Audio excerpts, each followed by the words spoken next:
ಸ್ವಾಗತ. ಬೇಳೆ ತರಕಾರಿ ಹಾಕ್ದಿರಂಗೆ ಇವತ್ತೊಂದು ಈಸಿಯಾಗಿ ಸಾಂಬಾರ್ ಹೇಗ್ ಮಾಡೋದು ಅಂತ ತೋರಿಸ್ಕೊಡ್ತಾ ಇದೀನಿ. ಬನ್ನಿ ಹೇಗ್ ಮಾಡೋದು ನೋಡೋಣ.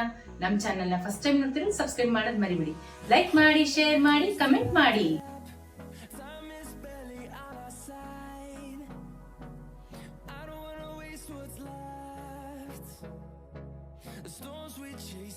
ನೂರು ಗ್ರಾಮ್ ಕಡಲೆಕಾಯಿ ಬೀಜ ತಗೊಂಡಿದ್ದೀನಿ. ಇದನ್ನ ಒಂದ್ ಅರ್ಧ ಗಂಟೆ ನೆನ್ಸ್ಕೊಂಡ್ಬಿಡೋಣ.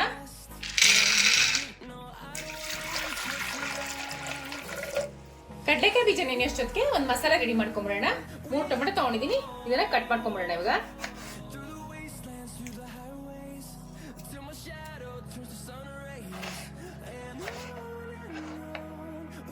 ಈ ತರ 4 ಭಾಗ ಮಾಡ್ಕೊಂಡ್ರೆ ಸಾಕು.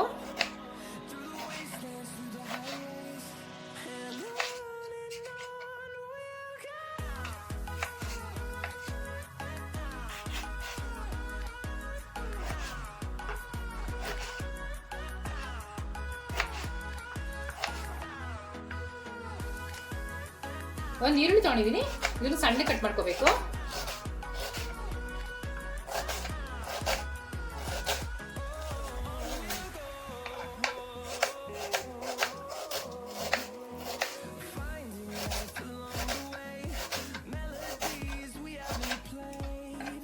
ಒಂದು ಮಿಕ್ಸಿ ಜಾರ್ ತಗೊಂಡಿದ್ದೀನಿ. ಕಟ್ ಮಾಡಿಟ್ಕೊಂಡಿರೋ ಟೊಮೆಟೊ ಹಾಕೊಂತಾ ಇದೀನಿ. ಒಂದು 6 ಹೆಸರು ಬೆಳ್ಳುಳ್ಳಿ ಹಾಕೊಂತಾ ಇದೀನಿ. 1 ಟೇಬಲ್ ಸ್ಪೂನ್ ಸೋಂಪು ಹಾಕೊಂತಾ ಇದೀನಿ. ಒಂದು 8 ರಿಂದ 10 ಗೋಡಂಬಿ ಹಾಕೊಂತಾ ಇದೀನಿ. 1 ಟೇಬಲ್ ಸ್ಪೂನ್ ಧನಿಯಾ ಪೌಡರ್ ಹಾಕೊಂತಾ ಇದೀನಿ. 1 ಟೇಬಲ್ ಸ್ಪೂನ್ ಚಿಲ್ಲಿ ಪೌಡರ್, ಒಂದು ಅರ್ಧ table spoon garam masala, 1 inch ಶುಂಠಿ ಹಾಕೊಂತಾ ಇದೀನಿ. 2 ಟೇಬಲ್ ಸ್ಪೂನ್ ಕಡಲೆಕಾಯಿ ಬೀಜ ನೆನೆಸಿಟ್ಕೊಂಡಿದ್ದಲ್ಲ ಅದನ್ನ ಹಾಕೊಂತಾ ಇದೀನಿ. ಇವಾಗ ಇದನ್ನ ರುಬ್ಕೊಂಡ್ಬಿಡೋಣ. ಒಂದ್ ಸ್ವಲ್ಪ ನೀರು ಹಾಕೊಳ್ದಿದ್ರೆ ರುಬ್ಕೋಬೇಕು, ಯಾಕಂದ್ರೆ ಟೊಮೊಟೊದಲ್ಲೇ ನೀರಿರುತ್ತೆ ಆಲ್ರೆಡಿ. ಅದಕ್ಕೆ ನೋಡಿ ಈ ತರ ಫುಲ್ ನೈಸಾಗಿ ರುಬ್ಕೋಬೇಕು. ಇವಾಗ ಒಂದು ಕುಕ್ಕರ್ ಇಟ್ಕೊಂಡಿದೀನಿ. ಇದಕ್ಕೆ 2 ಟೇಬಲ್ ಸ್ಪೂನ್ ಎಣ್ಣೆ ಹಾಕೊಂತಾ ಇದೀನಿ.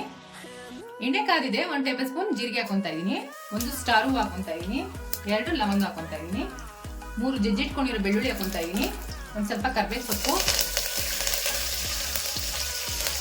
ಒಂದು ಈರುಳ್ಳಿ ಸಣ್ಣ ಕಟ್ ಮಾಡಿ ಇಟ್ಕೊಂಡಿದೀನಿ, ಅದನ್ನು ಹಾಕೊಂತಾ ಇದೀನಿ.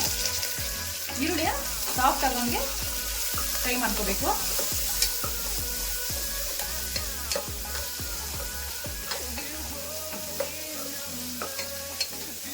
ಈರುಳ್ಳಿ ಸಾಫ್ಟ್ ಆಗಿದೆ. ಕಡಲೆಕಾಯಿ ಬೀಜ ನೆನೆಸಿಟ್ಕೊಂಡಿದ್ವಲ್ಲ, ನೆಂದಿದೆ. ಇವಾಗ ಅದನ್ನ ಹಾಕೊಂತಾ ಇದೀನಿ ಇದಕ್ಕೆ. ಇದನ್ನ ಸ್ವಲ್ಪ ಎಣ್ಣೆ ಫ್ರೈ ಮಾಡ್ಕೊಂಡ್ಬಿಡೋಣ.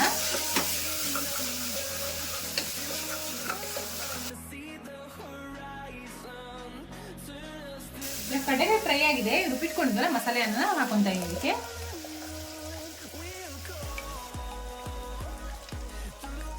ಇದು ಜಾಸ್ತಿ ಗಟ್ಟಿಗೂ ಇರಬಾರ್ದು, ತುಂಬಾ ತೆಳ್ಳಗೂ ಇರಬಾರ್ದು, ಮೀಡಿಯಂ ಆಗಿರ್ಬೇಕು. ಯಾಕಂದ್ರೆ ಇಡ್ಲಿ, ಚಪಾತಿ, ಪೂರಿ, ದೋಸೆಗೆ ತುಂಬಾ ಚೆನ್ನಾಗಿರುತ್ತೆ, ಅನ್ನಕ್ಕೂ ತುಂಬಾ ಚೆನ್ನಾಗಿರುತ್ತೆ.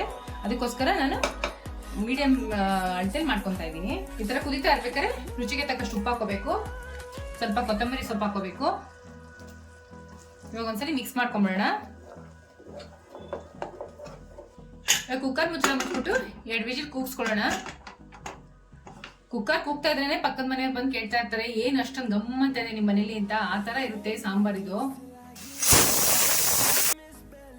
ಪ್ರೆಷರ್ ಇಳಿದಿದೆ, ಹಿಂಗಾಗಿದೆ ನೋಡೋಣ.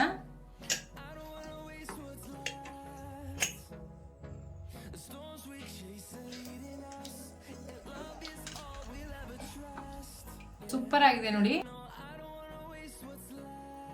ನೆಲಗಡಲೆ ಸಾಂಬಾರ್ ರೆಡಿ ಆಗಿದೆ. ನಾನು ಚಪಾತಿ ಜೊತೆ ಸರ್ವ್ ಮಾಡ್ತಾ ಇದ್ದೀನಿ.